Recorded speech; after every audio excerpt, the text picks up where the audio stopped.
күйөөсү менен ойносо болобу дейт. Күйөөсү менен ойносо? Аял киши. Тамашалаш ойносо. Тамашалаш болот, эң сонун болот тамашалаш. Тамашалаш ойногула, кылыктангыла, жагынгыла, сүйүшкүлө, өбүшкүлө, мен сөгүшпөгүлө бирок. Сөгүшпөгүлө. Сөгүшмөй жок. Сөгүшпөгүлө, өбүшкүлө. Сөгүшүм жок. Өбүшү бар, сөгүшү жок.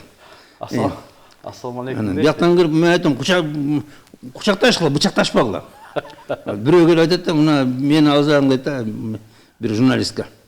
Анан өзү мындай политический эме да, саясатчы. Анан бир жерде мен бычакташам деп жүрүп, бир жерде мен келип сөгүшөм деп атам. Анан мен айттым, мага сөгүшкөн эмес, мага өбүшкөн аял керек.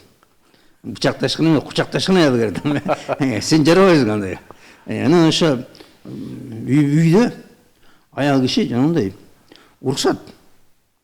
Бийлеп бер күйөөңө уруксат. Бир нерсе кылып концерт коюп берсең уруксат күйөөңө. Жакшынакай. Сонун ойно уруксат.